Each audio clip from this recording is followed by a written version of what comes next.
ಸ್ತೋತ್ರಕರ್ತನೆ, ಸ್ತೋತ್ರಪ್ಪ. ಅಧಿಕವಾಗಿ ಪ್ರೀತಿಸಿ ನಮ್ಮನ್ನು ಕೂಡಿಸಿ ನಿನ್ನ ವಾಕ್ಯದಿಂದ ನಮ್ಮನ್ನು ಬಲಪಡಿಸುವುದಕ್ಕೆ ನೀನು ನಮ್ಮನ್ನು ಕರೆತಂದಿರುವುದಕ್ಕಾಗಿ ಸ್ತೋತ್ರ. ನಿಮ್ಮ ದಾಸನನ್ನು ಮರೆಸಿ ವಾಕ್ಯದಿಂದ ನಮ್ಮನ್ನು ಬಲಪಡಿಸಿ ವಾಕ್ಯಕ್ಕಾಗಿ ಬದುಕುವಂತೆ ಕೃಪೆ ಮಾಡಬೇಕೆಂದು ಯೇಸುವಿನ ನಾಮದಲ್ಲಿ ಪ್ರಾರ್ಥಿಸ್ತೇನೆ. ಆಮೆನ್. Hallelujah, hallelujah.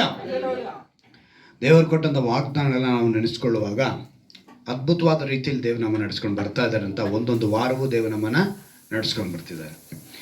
ಕಳೆದ ವಾರದಲ್ಲಿ ನಾವು ಫಸ್ಟು ಭಯ ಪಡಬೇಡ ಅಂತ ನೋಡಿದ್ವಿ. ಆವಾಗ ಮೊದಲನೇ ದಿವಸನೇ ಭಯ ಪಡಬೇಡ, ನಂಬಿಕೆ ಎಂಬ ಗುರಾಣಿಯನ್ನು ಹಿಡಿದುಕೊಂಡು ಸತ್ಯವನ್ನು ನಾವು ತಿಳಿದವರಾಗಿ ಸತ್ತವರಾಗಿ ಬದುಕದೆ ನಮ್ಮ ಬದುಕಲ್ಲಿ ಎಂತೆಂಥ ಸತ್ತಂಥ ವಿಷಯಗಳಿತ್ತು ಅದೆಲ್ಲನ ಬದುಕಿಸುವಂಥ ದೇವರಾಗಿ ನಮ್ಮನ್ನು ಭಯ ಪಡಬೇಡ ಅಂತ ಹೇಳ್ತಾ ಏರ್ಪಡಿಸಿದ್ರು. ಎರಡನೇ ವಾರ ದೇವರು ಹೇಳ್ತಾರೆ, ಡೇ ಬೈ ಡೇ, ದಿನೇ ದಿನೇ ನಾವೇನಾಗಬೇಕಂತೆ ಒಂದು ಹೊಸ ನಿರ್ಣಯವನ್ನು ತೆಗೆದುಕೊಂಡವರಾಗಿ ನಮ್ಮನ್ನು ಸಮರ್ಪಿಸಿಕೊಳ್ಳಬೇಕು. ಏನು ಮಾಡ್ಬೇಕು? ನಾವು ಸಮರ್ಪಿಸಿಕೊಳ್ಳಬೇಕು ಅಂತ ಹೇಳಿ ನೋಡಿದ್ವಿ. ಮೂರನೇ ವಾರ ಜೀವಾತ್ಮನಾದ ಮನುಷ್ಯನಿಗೆ ಒಂದು ಜೀವಾತ್ಮದ ಏನಿದೆ, ಆತ್ಮ ಇದೆ. ಪ್ರತಿ ಮನುಷ್ಯನಿಗೆ ಏನಿದೆ, ಒಂದು ಜೀವಾತ್ಮ ಅಂತ ಇದೆ. ಹಾಗೆ ಫಿಲ್ಟರ್ ಮಾಡ್ಕೋಬೇಕು, ನಮ್ಮ ಬದುಕನ್ನು ಫಿಲ್ಟರ್ ಮಾಡಿಕೊಂಡು ಪವಿತ್ರಾತ್ಮನ ಸಹಾಯದಲ್ಲಿ ನಾವಿರಬೇಕು ಅಂತೇಳಿ ನೋಡಿದ್ವಿ. ನಾವು ಪ್ರತಿ ವಾರ ನಮ್ಮನ್ನು, ಈ ವಾರ ನಮ್ಮನ್ನು ಮೂರನೇ ವಾರ ಏನು ಹೇಳಿದ್ರು, ಹೆಸರಿಡಿದು ಕರೆದನಲ್ಲ, ಯಾವುದಕ್ಕಾಗಿ ಕರೆದಿದ್ದೀನಿ ಅಂತೇಳಿ ತಿಳಿಯಪಡಿಸಿ ಈ ನಾಲ್ಕನೇ ವಾರ ನಮ್ಮನ್ನು ನನ್ನವನೇ, ನನ್ನ ಕೃಪೆ ನಿನಗೆ ಸಾಕು. ಏನಂತ ಹೇಳ್ತಾರೆ? ನನ್ನವನೇ, ನನ್ನ ಕೃಪೆ ನಿನಗೆ ಸಾಕು. ಈಗ ಸಾಮಾನ್ಯವಾಗಿ ಆ ಕಡೆ ಎಲ್ಲೋ ಅಥವಾ ಒಂದು ಊರಲ್ಲೋ ಅಥವಾ ಯಾವುದೋ ಒಂದು ಫಂಕ್ಷನಲ್ಲೋ ನಮ್ಮನ್ನು ನೋಡಿದಾಗ ಒಂದು ಮಾತು ಹೇಳ್ತೀವಿ. ಏನಂತ ಹೇಳ್ತೀವಿ ಗೊತ್ತಾ? ನಮ್ಮವರಪ್ಪ. ಇಲ್ಲಿರೋರ ಹತ್ರ ಏನು ಹೇಳ್ತೀವಿ? ಅವ್ರು ಯಾರವರು? ಇನ್ನು ಹತ್ರದನೇ, ಅವ್ನು ನನ್ನವನು ಕಣ, ಅವ್ನು ನನ್ನವಳು ಕಣೋ. ಯಾರು ಹೇಳ್ತಾ ಇರೋದು? ಇಲ್ಲಿ ಕಡೆ ಇರೋಂಥ ವ್ಯಕ್ತಿ ಹೇಳ್ತಿದ್ದಾನೆ, ಆ ಕಡೆ ಇರೋರು ನೋಡಿ ಅವ್ನು ನನ್ನವನು, ನನ್ನವಳು ಅಂತ ಹೇಳ್ತೀವಲ್ಲ. ಹಾಗೆ ಯೇಸು ಹೇಳ್ತಿದ್ದಾರೆ ಇವತ್ತು, ನೀನು ನನ್ನವನು. ಹಲ್ಲೆಲೂಯ. ವಾಗ್ದಾನ ಏನಂತ ಹೇಳ್ಬಿಟ್ಟಿದೆ? ನೀನು ನನ್ನವನು, ನೀನು ನನ್ನವಳು, ನನ್ನ ಕೃಪೆ ನಿನಗೆ ಸಾಕು. ಒಂದು ಅದ್ಭುತವಾದ ರೀತಿಯಲ್ಲಿ. ಯಾಕೆಂದರೆ ಇವತ್ತು ನನ್ನವನು, ನನ್ನವಳು, ನಮ್ಮವರು, ನಮ್ಮ ಕಂಪನಿ ಹೇಳ್ತೀವಲ್ಲ. ನಮ್ಮ ಕಂಪನಿ, ನಮ್ಮ ಹೆಸರಲ್ಲಿದೆ ಕಂಪನಿ ಇಲ್ಲ, ಅದು ನಾವೇನು ಅಂತ ಹೇಳ್ತೀವಿ? ನಮ್ಮ ಕಂಪನಿ. ನಾವು ಕೆಲಸ ಮಾಡೋ ಜಾಗನ ನಾವೇನಂತ ಹೇಳ್ತೀವಿ? ನಮ್ಮ ಕಂಪನಿ. ನಮ್ಮ ಸಭೆ ಏನಂತ ಹೇಳ್ತೀವಿ? ನಮ್ಮ ಸಭೆ, ನಮ್ಮ ಮನೆ, ನನ್ನ ಕುಟುಂಬ, ನನ್ನವನು, ನನ್ನವಳು. ಅಂದರೆ ಆ ಒಂದು ಸ್ಥಾನ, ಆ ಹೇಳುವಂಥ ವ್ಯಕ್ತಿಯ ಆ ಸ್ಥಾನ ಹೆಂಗಿದೆ ಅಂತ ಹೇಳಿದ್ರೆ, ಅವ್ರಿಗೆ ಅಷ್ಟು ಅಂಟ್ಕೊಂಡಿದ್ದಾಗ, ಅಷ್ಟು ಕ್ಲೋಸ್ ಆಗಿದ್ದಾಗಲೇ ಯಾರನ್ನೋ ಹೇಳಲ್ಲ, ನನ್ನವರು ಅಂತ ಹೇಳ್ತಾರೆ. ಯಾರನ್ನೋ ಮೂರನೇ ವ್ಯಕ್ತಿನ ಹೇಳ್ತಾರ? ಗೊತ್ತಿದ್ರನ್ನ ಹೇಳ್ತಾರ? ಪರಿಚಯದನ್ನು ಹೇಳಕ್ಕೆ ಸಾಧ್ಯನಾ? ಏನಂತ ಹೇಳ್ತಾರೆ? ಅವರು ಎಷ್ಟು ಅಂಟ್ಕೊಂಡಿದ್ರೆ, ಎಷ್ಟು ಕ್ಲೋಸ್ ಆಗಿದ್ರೆ, ಅವ್ರಿಗೂ ಸ್ನೇಹ ಎಷ್ಟು ಚೆನ್ನಾಗಿದ್ರೆ ಅವ್ರೇನು ಹೇಳ್ತಾರೆ? ನಮ್ಮವನಯ್ಯ, ನನ್ನವನಯ್ಯ, ನನ್ನವಳಯ್ಯ, ನಮ್ಮವರಯ್ಯ, ನಮ್ಮ ಬಂಧುಗಳು, ನಮ್ಮ ಕಂಪನಿ ಅಲ್ವಾ? ಆ ರೀತಿಯಾಗಿ ಹೇಳೋದಕ್ಕೆ ಒಂದೇ ಒಂದು ವಿಷಯ ಇರುತ್ತೆ. ಈಗ ನಾನು ಅವ್ರನ್ನ ಪ್ರೀತಿಸ್ತಾ ಇದ್ದೀನಿ, ಹಲ್ಲೆಲೂಯ. ನನಗೆ ಅವ್ರ ಮೇಲೆ ಪ್ರೀತಿ ಇದ್ದರೆ ನಾನೇನು ಹೇಳ್ತೀನಿ? ನನ್ನವನು, ನನ್ನವಳು ಅಂತ ಹೇಳ್ತೀವಿ. ಅದೇ ರೀತಿ ಯೇಸು ನಿನ್ನ ಪ್ರೀತಿಸೋದ್ರಿಂದ ನನ್ನವನು ಅಂತ ಹೇಳ್ತಿದ್ದಾರೆ. ಹಲ್ಲೆಲೂಯ. ನೀನು ಯಾರು ಅಂತಲೇ ನನಗೆ ಗೊತ್ತಿಲ್ಲ ಅಂತೇಳಿ ಮನುಷ್ಯ ಹೇಳ್ತಾನೆ, ಆದರೆ ಯೇಸುಗೆ ಎಲ್ರಿಗೂ ಗೊತ್ತು. ಅವ್ರು ಹೇಳ್ತಿದ್ದಾರೆ, ಅವ್ರು ಪ್ರೀತಿಸ್ತಾ ಇದ್ದಾರೆ. ಇನ್ನೊಂದು ಹೇಳ್ತೀವಿ, ನಾನು ಕಳೆದ ವಾರದಲ್ಲಿ ಕೂಡ ನಿಮ್ಗೆ ಹೇಳಿದೆ, ನಮ್ಮನ್ನು ಅವರು ಕೊಂಡುಕೊಂಡಿದ್ದಾರೆ. ಹೇಗೆ? ಕ್ರಯಕ್ಕೆ ಕೊಂಡುಕೊಂಡಿದ್ದಾರೆ. ಈಗ ನನ್ನವನು, ನನ್ನವಳು ಅಂತ ಹೇಳಬೇಕು ಅಂದರೆ ಅವ್ರನ್ನ ನಾನು ಏನು ಮಾಡ್ತೀನಿ? ಈ ಬುಕ್ ನನ್ನದು ಅಂತ ಹೇಳಿದ್ರೆ ನಾನು ವ್ಯಾಪಾರ ಮಾಡಿರೋದ್ರಿಂದ ಅಲ್ವಾ? ಈ ಕೀಬೋರ್ಡ್ ನಮ್ಮದು ಅಂತ ಹೇಳೋದಕ್ಕೆ ಕಾರಣ ಇದನ್ನ ದುಡ್ಡು ಕೊಟ್ಟು ತಗೊಂಡಿದ್ದೀನಿ. ಹಾಗೆ ಯೇಸು ನಮ್ಮೆಲ್ಲರನ್ನ ಕೊಂಡುಕೊಂಡಿದ್ದಾರೆ. ಹೇಗೆ? ಸ್ವಂತ ರಕ್ತನ ಸುರಿಸಿ. ಹಲ್ಲೆಲೂಯ. ಸ್ವರಕ್ತದಿಂದ ಸಂಪಾದಿಸಿಕೊಂಡ ಸಭೆ ಅಂತ ಹೇಳ್ತಾರೆ ದೇವರು. ಅಪೊಸ್ತಲನಾದ ಪೌಲನ ಮೂಲಕ ಸ್ವರಕ್ತದಿಂದ ಸಂಪಾದಿಸಿಕೊಂಡಂಥ ಸಭೆ. ಅದಕ್ಕೆ ನಮ್ಮ ಕೆಲಸಗಾರರು ಅಂತ ಹೇಳ್ತೀವಿ. ಏನಂತ ಹೇಳ್ತೀವಿ? ನಮ್ಮ ಕೆಲಸಗಾರ. ಕಾರಣ ಅವ್ರು ನಮ್ಮ ಹತ್ರ ಕೆಲಸ ಮಾಡೋರು, ನಮ್ಮ ಓನರು ಅಂತ ಹೇಳ್ತೀವಿ. ಈ ರೀತಿಯಾಗಿ ದೇವರು ನನ್ನವನು ಅಂತ ಹೇಳೋದಕ್ಕೆ ಇನ್ನೂ ಒಂದು ಬಲವಾದ ಕಾರಣ ಒಂದು ಇವತ್ತು ಸತ್ಯವೇದಲ್ಲಿ ನಾನು ನಿಮ್ಗೆ ತೋರಿಸ್ತೀನಿ. ಈಗ ನಾನು ಹೇಳಿದ್ದು ಪ್ರೀತಿಸ್ತಾ ಇದ್ದಾರೆ, ಕೊಂಡುಕೊಳ್ತಿದ್ದಾರೆ ನಮ್ಮನ್ನು. ನಾವು ಅವ್ರಿಗೆ ಕೆಲಸಗಾರರಾಗಿದ್ದೀವಿ. ಈಗ ನನ್ನ ಹತ್ರ ಕೆಲಸ ಮಾಡೋಣ ನಾನು ಹೇಳ್ತೀನಿ, ನನ್ನ ಕೆಲಸಗಾರನಯ್ಯ ಅಂತ ಹೇಳ್ತೀನಿ ಅಲ್ವಾ? ಈಗ ದೀಪ ಹೇಳಿದ್ರು, ಕಂಪ್ನಿಯಲ್ಲಿ ಹೋದರೆ ಸಾರು ಏನಂತೆ? ನಮ್ಮ ಸಾರ ಏನಕ್ಕೆ ಕೇಳೋದು? ಸಂಬಳ ಕೊಡೋ ಯಜಮಾನನ ಹತ್ರ ಅವನೊಂದು ಸ್ಥಾನದಲ್ಲಿದ್ದಾನೆ, ಅವ್ರು ಏನಂತಾರೋ, ಆದರೆ ಆ ಸ್ಥಳದಲ್ಲಿ ನಮ್ಮನ್ನ ಅವನೇನಂತಾನೋ ಅಂದ್ಕೊಂಡು ಹೋದೆ ಅಂತ ಮನಸ್ಸಿಗೆ ಬರಲಿಲ್ಲ. ಕಾರಣ ಏನು? ಇದೇ ಕ್ರಿಸ್ತನ ಪ್ರೀತಿ. ನಾವು ನಮ್ಮ ಓನರ್ನಾಗಲಿ ನಮ್ಮ ಹತ್ರ ಕೆಲಸ ಮಾಡೋನಾಗಲಿ ಯಾವತ್ತೂ ಏಕವಚನದಲ್ಲಿ ಯಾರನ್ನೂ ಮಾತಾಡಿಸ್ಬಾರ್ದು. ಅದು ಮಾತ್ರ ಜ್ಞಾಪಕದಲ್ಲಿ ಇಟ್ಕೊಳ್ಳಿ. ಏನು ಹೇಳ್ತೀನಿ? ಏಕವಚನದಲ್ಲಿ ಯಾರನ್ನೂ ಮಾತನಾಡಬೇಡಿ. ನನ್ನ ಜೊತೆ ಒಬ್ಬರು ಮ್ಯಾನೇಜರ್ ಇದ್ದಾರೆ. ಅವ್ರ ಹೆಂಡ್ತಿನ ಕೂಡ ಏನ್ರಿ, ಹೋಗ್ರಿ, ಬನ್ರಿ ಮಾತಾಡ್ತಾರೆ. ಇವತ್ತು ಏನಂತ ಹೇಳೋದು? ನಾನು ಏನೇ ಮಾಡ್ತಾ ಇದೆಯಾ, ನೀರು ಎತ್ಕೊಂಬಾರೆ ಗಂಡ ಅಲ್ವಾ? ಇದು ಒಂದು ಅಧಿಕಾರದಲ್ಲಿ ಪ್ರೀತಿಯಿಂದ ಹೇಳುವಾಗ ಚೆನ್ನಾಗಿ ಕಾಣಿಸುತ್ತೆ, ಬಟ್ 4 ಜನರ ಮುಂದೆ ಮಾತನಾಡುವಾಗ ಮರ್ಯಾದೆ. ಹಾಗೆ ಇವತ್ತು ಈಗಿನ ಟ್ರೆಂಡು, ಈಗಿನ ಜನ್ರೇಷನ್ನು ಗಂಡನ ಹೆಸರಿಡಿದು ಕರೀತಾರೆ. ಏನಂತೆ? ಹೆಸರಿಡಿದು ಕರೀತಾ ಇದ್ದಾರೆ. ಅವನು ಅಂತಾರೆ, ಇವನು ಅಂತಾರೆ. ಫ್ರೆಂಡು, ನಮ್ಮ ಫ್ರೆಂಡ್ ಥರ ನಾವು ಪಳಗ್ತೀವಿ. ಹಂಗೆ ಸ್ಥಾನ ಬದಲಾಗೋಗುತ್ತೆ. ಇಲ್ಲಿ ನಾನು ಹೇಳಕ್ಕೆ ಬರ್ತಾ ಇರೋದು ವಿಷಯ ಏನು ಅಂತ ಹೇಳಿದ್ರೆ, ಇಲ್ಲಿ ಎಷ್ಟು ದೇವರು ಅದ್ಭುತವಾಗಿ ನಮ್ಮನ್ನು ಕರೆದು ಇವತ್ತು ಪ್ರೀತಿಸಿ ನಮ್ಮನ್ನು ಕೊಂಡುಕೊಂಡು ನಾವು ಆತನ ಕೆಲಸಗಾರರಾಗಿ ನಮ್ಮ ಮೇಲಿಟ್ಟಂಥ ಆ ಪ್ರೀತಿನ ಹೇಳ್ತಾರೆ. ಇದಕ್ಕೆಲ್ಲದಕ್ಕೂ ಇನ್ನೊಂದು ಮುಖ್ಯವಾದ ಒಂದು ಉದ್ದೇಶ ಅಥವಾ ಒಂದು ವಿಷಯ ಹೇಳಬೇಕು ಅಂತ ಹೇಳಿದ್ರೆ, ದೇವರು ಯಾವ ರೀತಿಯಾಗಿ ನಮ್ಮನ್ನು ಕೊಂಡುಕೊಂಡ್ರು, ದೇವರು ಯಾವ ರೀತಿಯಾಗಿ ನಮ್ಮನ್ನು ಪ್ರೀತಿಸಿದ್ರು, ದೇವರು ಯಾವ ರೀತಿಯಾಗಿ ಅವರ ಕೆಲಸವನ್ನು, ಅವರ ರಾಜ್ಯವನ್ನು ಕಟ್ಟುವ ಕೆಲಸಗಾರನಾಗಿ ನಮ್ಮನ್ನು ಪಡೆದುಕೊಂಡ್ರು ಅಂತೇಳಿ ನಾವು ನೋಡುವಾಗ, ಅದಕ್ಕೆ ಅವ್ರು ಹೇಳಿದ್ದು ನನ್ನವನು, ನನ್ನ ಕೃಪೆ ನಿನಗೆ ಸಾಕು, ಬೇರೆದ್ರ ಮೇಲೆ ನಿನಗೇನು ಬರಬಾರ್ದು, ಮೈಂಡ್ ಬರಬಾರ್ದು. ಮೊದಲನೇದಾಗಿ ಏನು ಹೇಳ್ತೀವಿ, ನಾನು ಮಂಜು ಸ್ವಲ್ಪ ಸಹಾಯ ಮಾಡಿ, ಏನಕ್ಕೆ ಸ್ವಲ್ಪ ಏನೋ ಒಂದು ಸಹಾಯ ಮಾಡಿ, ಹಂಗೆ ಬರೋಂಗಿಲ್ಲ. ನನಗೆಲ್ಲ ಸಹಾಯವು ಯಾರಾಗಿದ್ದಾರೆ ಅಂತ ಹೇಳ್ಬೇಕು ನಾನು? ದೇವರು. ಆಧಾರ ಪೂರ್ತಿ ಅವರೇ. ಅದಕ್ಕೇ ಅವರು ನಮ್ಮನ್ನು ನೀನು ನನ್ನವನು, ನನ್ನವಳು, ನನ್ನ ಕೃಪೆ ಸಾಕು ಅಂತ ಹೇಳಿದ ಮೇಲೆ ಬೇರೆ ಯಾವುದನ್ನು ಬಯಸಬೇಡ ಅನ್ನೋ ಅರ್ಥ. ಹಲ್ಲೆಲೂಯಾ. ಈ ಒಂದು ಕಾರ್ಯಕ್ಕೆ ಒಂದು ಮುಖ್ಯವಾದ ಕಾರಣವನ್ನು ಹೇಳ್ತಾರೆ. ಎಫೆಸದವರಿಗೆ ಪತ್ರಿಕೆ ಪೌಲನು ಎಫೆಸ ಪಟ್ಟಣಕ್ಕೆ ಬರೆಯುವಾಗ ದೇವರು ಹೇಳಿದ ಮಾತನ್ನು ಇದರಲ್ಲಿ ಬರೆದು ತೋರಿಸಿದ್ದಾನೆ. 1ನೇ ಅಧ್ಯಾಯ, ಚೆನ್ನಾಗಿ ಗಮನಿಸಿರಬೇಕು. ನಾನು ಓದ್ತೀನಿ, ಗಮನ ಇಟ್ಟು ಕೇಳಿ. 1ನೇ ಅಧ್ಯಾಯ ತೆಗೆದುಕೊಳ್ಳಿ. ಪೌಲನು ಎಫೆಸರಿಗೆ ಪಡೆಯುವಂಥ ಪತ್ರಿಕೆ 1ನೇ ಅಧ್ಯಾಯ 3ರಿಂದ ಓದ್ತೀನಿ, ಚೆನ್ನಾಗಿ ಕೇಳಿ. ನಮ್ಮ ಕರ್ತನಾದ ಯೇಸು ಕ್ರಿಸ್ತನ ದೇವರು, ಚೆನ್ನಾಗಿ ಕೇಳಿಸ್ಕೊಳ್ತಿದ್ದೀರಾ? ನಮ್ಮ ಕರ್ತನಾದ ಯೇಸು ಕ್ರಿಸ್ತನಿಗೆ ದೇವರು, ಯೇಸು ಕ್ರಿಸ್ತನಿಗೇನೆ ದೇವರು, ತಂದೆಯು. ಯೇಸು ಕ್ರಿಸ್ತನಿಗೆ ಏನಾಗಿದ್ದಾರೆ? ದೇವರಾಗಿದ್ದಾರೆ. ಅವರಿಗೆ ತಂದೆಯೂ ಆಗಿದ್ದಾರೆ. ಆಗಿರುವ ಆತನಿಗೆ ಸ್ತೋತ್ರ ಅಂತೇಳಿ ಪೌಲನು ಹೇಳ್ತಾನೆ. ಯೇಸು ಕ್ರಿಸ್ತನಿಗೆ ದೇವರಾಗಿಯೂ ತಂದೆ ಆಗಿರುವ ಆತನಿಗೆ ಸ್ತೋತ್ರ.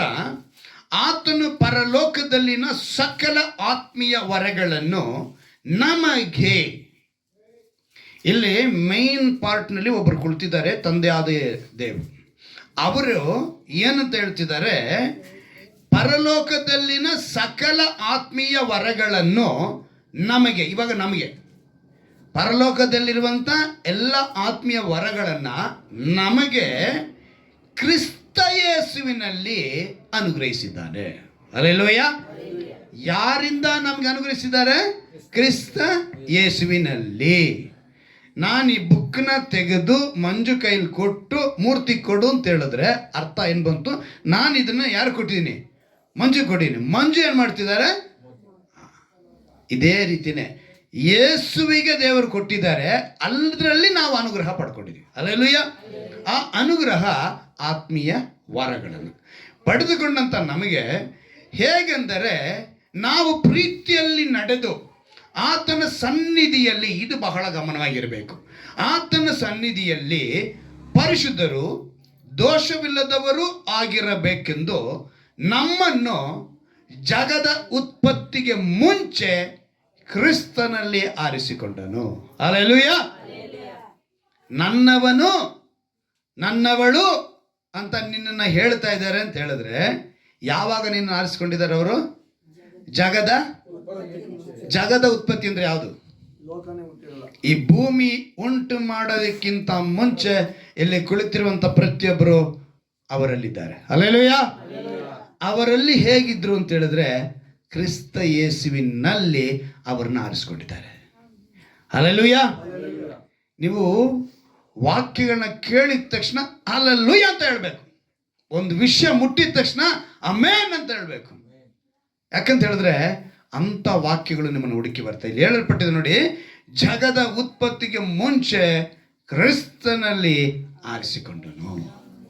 ಅವಾಗ ನಮ್ಮನ್ನು ಅವರು ನನ್ನವನು ನನ್ನವಳು ಅಂತ ಹೇಳೋಕೆ ಮೊದಲನೇ ಕಾರಣ ಜಗದ ಉತ್ಪತ್ತಿ. ಭೂಮಿ ಉಂಟಾಗೋದಕ್ಕೆ ಮುಂಚೆ ಇವತ್ತು ನನ್ನ ಹೆಸರಾಗಿರಲಿ, ನಿಮ್ಮ ಹೆಸರಾಗಿರಲಿ, ಆ ಹೆಸರುಗಳನ್ನ, ಆ ಹೆಸರಲ್ಲಿರುವಂಥ ವ್ಯಕ್ತಿಗಳನ್ನ ಅವ್ರು ಯಾವಾಗ ಆರಿಸ್ಕೊಂಡಿದ್ದಾರೆ? ಜಗದ ಉತ್ಪತ್ತಿ. ಕ್ರಯಕ್ಕೆ ಕೊಂಡುಕೊಂಡಿದ್ದಾರೆ. ನಮ್ಮನ್ನ ಏನು ಮಾಡ್ಕೊಂಡಿದ್ದಾರೆ? ಕ್ರಯಕ್ಕೆ.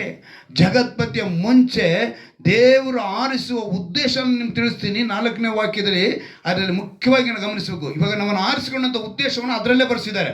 ಬೇರೆ ಏನು ಬೇರೆ ಯಾವುದೋ ಬೇರೆ ಒಂದು ಸಬ್ಜೆಕ್ಟ್ ಬೇರೆ ಒಂದು ಅಧ್ಯಾಯದಲ್ಲೂ ಹೇಳಿಲ್ಲ. ಅದೇ ಅಧ್ಯಾಯದಲ್ಲಿ ಹೇಳ್ತಾರೆ, ಅದೇ ವಾಕ್ಯದಲ್ಲಿ ಹೇಳ್ತಾರೆ, ಆತನ ಸನ್ನಿಧಿಯಲ್ಲಿ ಪರಿಶುದ್ಧರು ದೋಷವಿಲ್ಲದವರು ಆಗಿರಬೇಕೆಂದು. ಹಲ್ಲೆಲೂಯಾ. ಈಗ ನನ್ನವನು ನನ್ನವಳು ಅಂತ ಹೇಳೋದಕ್ಕೆ ಕಾರಣ ಜಗದ ಉತ್ಪತ್ತಿಗೆ ಮುಂಚೆ ನಮ್ಮನ್ನು ಆರಿಸಿಕೊಂಡಿದ್ದಾರೆ. ಜಗದ ಉತ್ಪತ್ತಿಗೆ ಮುಂಚೆ ಆರಿಸಿಕೊಂಡಂಥ ದೇವರ ಉದ್ದೇಶ ಮುಖ್ಯವಾಗಿ ನಾವೇನಾಗಿರ್ಬೇಕಂತೆ? ಪರಿಶುದ್ಧರಾಗಿರಬೇಕು, ದೋಷವಿಲ್ಲದವರಾಗಿರಬೇಕು. ಪರಿಶುದ್ಧರು ದೋಷವಿಲ್ಲದವರು ಆಗಿರಬೇಕು. ಉದಾಹರಣೆಗೆ ನಿಮಗೆ ಒಂದು 2-3 ವ್ಯಕ್ತಿಗಳನ್ನ ಹೇಳ್ತೀನಿ. ದೇವರು ಆರಿಸಿಕೊಂಡೋದಕ್ಕೆ ಅವರು ಪರಿಶುದ್ಧರಾಗಿದ್ದರು, ದೋಷವಿಲ್ಲದವರಾಗಿದ್ದರು. ಯಾರು ಅಂತೇಳಿ ನೋಡುವಾಗ ದೇವರು ತನ್ನ ಕಾರ್ಯವನ್ನು ಏನಾರು ಮಾಡಬೇಕು ಅಂದರೆ ನಾನು ಅವ್ನಿಗೆ ಹೇಳ್ದಿರ ಮಾಡಲ್ಲ ಅಂತ ಹೇಳ್ತಾರೆ. ಯಾವ ವ್ಯಕ್ತಿಗೆ ಹೇಳ್ತಾರೆ? ತೆಗೆದುಕೊಳ್ಳೋಣವಾ? ಆದಿಕಾಂಡ 18ನೇ ಅಧ್ಯಾಯ. ಆದಿಕಾಂಡ 18 ತೆಗೆದುಕೊಳ್ಳಿ. ಒಂದು ನಾಶನ ಮಾಡಬೇಕು. ಯಾವುದನ್ನ ಗೊತ್ತಾ? ಇವಾಗ ಜ್ಞಾಪಕ ಬರುತ್ತೆ ನಿಮಗೆ. ಸೊದೋಮ ಗೊಮೋರ ಪಟ್ಟಣವನ್ನ ನಾಶ ಮಾಡಬೇಕು. ಆದರೆ ದೇವರು ಹೇಳ್ತಾರೆ ಅದನ್ನ ನಾಶ ಮಾಡಬೇಕು ಅಂದರೆ ನಾನು ಯಾರಿಗೆ ಹೇಳಬೇಕು? ಅವನಿಗೆ ಹೇಳಿದ್ರೆ ಮಾಡೋಕ್ಕಾಗುತ್ತಾ? ಎಂಥ ಸ್ಥಾನ ಹೊಂದ್ಕೊಂಡಿದ್ದ ಅಬ್ರಹಾಮ. ಇವತ್ತು ಅಬ್ರಹಾಮ ಅಂತ ಕೆಲವರು ಹೆಸರಿಟ್ಕೊಂಡಿದ್ದಾರೆ, ದೇವರ ಹತ್ರಕ್ಕೆ ಇಲ್ಲ. ಏನಂತೆ? ಮೊನ್ನೆ ಒಂದು ಬ್ಯಾನರ್ ನೋಡಿದೆ, ಭಾವಪೂರ್ಣ ಶ್ರದ್ಧಾಂಜಲಿ ಅಂತ ಹಾಕಿದ್ರು, ಹೆಸರು ಹಾಕಿದ್ರು, ಅಮರನಾಥ್ ಅಂತ ಹಾಕಿದ್ರು. ಅಮರನಾಥ್, ಅಮರ್ ಅಂದ್ರೆ ಏನೇ ಹೆಸರ? ಅರ್ಥ ಏನು? ಸಾವಿಲ್ಲ ಅಂತ ಅರ್ಥ. ಅಮರ ಅಂದ್ರೆ ಏನರ್ಥ? ಸಾವಿಲ್ಲ ಅಂತ. ಆದ್ರೆ ಭಾವಪೂರ್ಣ ಶ್ರದ್ಧಾಂಜಲಿ ಯಾರಿಗೆ? ಅಮರನಾಥ್ ಅಂತ ಹೇಳಿದ ಮಾತ್ರಕ್ಕೆ ಅವನು ಸಾವಿಲ್ದ ಹೋಗುತ್ತಾ? ಇದ್ದೇ ಇರುತ್ತೆ. ಹಾಗೆ ಹೆಸರುಗಳಿಂದ ಯಾವುದೇ ಜಡ್ಜ್ಮೆಂಟ್ ನಡೆಯಲ್ಲ. ಇಲ್ಲಿ ನಾವು ಗಮನಿಸಬೇಕಾಗಿರೋದು, ಇಲ್ಲಿ ಅಬ್ರಹಾಮನ ಕುರಿತು ಅಲ್ಲಿ ದೇವರು ಹೇಳುವುದಕ್ಕೆ ಕಾರಣ ಏನು ಅಂತ ಹೇಳಿದ್ರೆ, ಅವನು ಅಷ್ಟೊಂದು ನೀತಿವಂತನಾಗಿದ್ದ, ದೇವರಿಗೆ ಅಷ್ಟೊಂದು ಇಷ್ಟವಾಗಿದ್ದ. ಇದ್ದಂಥ ಒಬ್ಬನೇ ಮಗ ಬೇಡ, ಅವನಿಗೆ ಇಲ್ಲವೇ ಇಲ್ಲ. ಅವನಿಗೇನಾದ್ರು ಒಂದು ಡಜನ್ ಇತ್ತು ಮಕ್ಕಳು ಅಂತ ಹೇಳಿದ್ರೆ, ಒಂದು ಕೊಡೋ ಅಂತ ಕೇಳಿದರೆ ಅವನು ಖುಷಿಯಾಗಿ ತೊಗೊಂಡೋಗಿ ಕೊಡುತ್ತೆ. ಆದರೆ ಮಕ್ಕಳೇ ಇಲ್ದರುವಾಗ 75 ವರ್ಷದಲ್ಲಿ ಇದ್ದ ಏನೋ ದರ್ಶನ ಕೊಟ್ಟು ಆಮೇಲೆ 100 ವರ್ಷಕ್ಕೆ ಕೊಡ್ತಾರೆ. 99ರಲ್ಲಿ 75 ದರ್ಶನ ಕೊಟ್ಟು ಹೇಳಿ ಮತ್ತೆ 25 ವರ್ಷ ಕಾಣಲಿಲ್ಲ, ದೇವರು ಮಾತಾಡಿಲ್ಲ ಅಬ್ರಾಹ್ಮನ ಹತ್ರ. ಮತ್ತೆ ಬಂದು ಕಂಡು ಮಾತಾಡಿ ಹೇಳಿದ ಮೇಲೆ ಅವನೊಂದು 16-17 ವಯಸ್ಸಿಗೆ ಬಂದಿದ್ದಾನೆ. ಯೌವನಸ್ಥನ ತಗೊಂಬಂದು ಕೊಡೋ ಅಂತ ಹೇಳಿದ ತಕ್ಷಣ ಏನು ಮುಲಾಜೆ ನೋಡಲಿಲ್ಲ, ಎತ್ಕೊಂಡೋದ. ಆ ಒಂದು ಪರಿಶುದ್ಧನು ದೋಷವಿಲ್ಲದವನು ಅವನಾಗಿರೋದ್ರಿಂದ ದೇವರೇನು ಮಾಡಿದ್ರು? ಅವನನ್ನು ಆರಿಸ್ಕೊಂಡ್ರು. ಇಲ್ಲಿ ದೇವರ ಸಾನ್ನಿಧ್ಯದಲ್ಲಿ ನಾವು ಪರಿಶುದ್ಧರು ದೋಷವಿಲ್ಲದವರು ಆಗಿರಬೇಕು ಅಂದರೆ ಅಂಥ ಸ್ಥಾನವನ್ನು ನಾವು ಗಿಟ್ಟಿಸ್ಕೊಳ್ಬೇಕು. ಹಲ್ಲೆಲೂಯಾ. ಅಬ್ರಹಾಮನ ಯಾವ ರೀತಿಯಾಗಿ ದೇವರೊಂದಿಗೆ ಆ ನಂಬಿಕೆನ ಉಳಿಸಿಕೊಂಡನೋ ಆ ನಂಬಿಕೆನ ದೇವರು ಹೇಳ್ತಾರೆ ಅವನು ಪರಿಶುದ್ಧನಾಗಿದ್ದ, ದೋಷವಿಲ್ಲದವನಾಗಿದ್ದ. ಯಾರು ಅವನ ಮೇಲೆ ಬೆರಳೆತ್ತಿ ತೋರಿಸೋದಕ್ಕೆ ಸ್ಥಳ ಇರಲಿಲ್ಲ. ಅಂಥ ಪರಿಶುದ್ಧತೆಯನ್ನು, ಅಂಥ ಒಂದು ದೋಷವಿಲ್ಲದವನಾಗಿದ್ದ.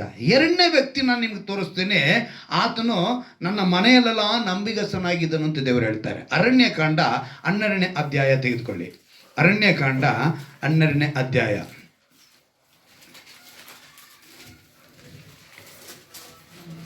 ಅರಣ್ಯಕಾಂಡ 12ನೇ ಅಧ್ಯಾಯ. ಇದು ಕೂಡ ಏನಕ್ಕೆ ದೇವರ ಮಾತನ್ನು ಹೇಳ್ತಾರೆ ಅಂತ ಹೇಳಿದ್ರೆ, ಆ ವ್ಯಕ್ತಿಗೆ ವಿರೋಧವಾಗಿ ಸ್ವಂತ ಅಣ್ಣ ಅಕ್ಕ ಗುಣಗುಡ್ತಾರೆ. ಯಾರು? ಆ ವ್ಯಕ್ತಿಗೆ, ಮೋಶೆಗೆ ವಿರುದ್ಧವಾಗಿ ಸ್ವಂತ ಅಣ್ಣನೇ, ಸ್ವಂತ ಅಕ್ಕನೇ, ಮತ್ತೆ ಜನರು ಕೂಡ ಇವರೆಲ್ಲ ಏನು ಮಾಡ್ತಾರೆ? ಗುಣಗುಡ್ತಾರೆ.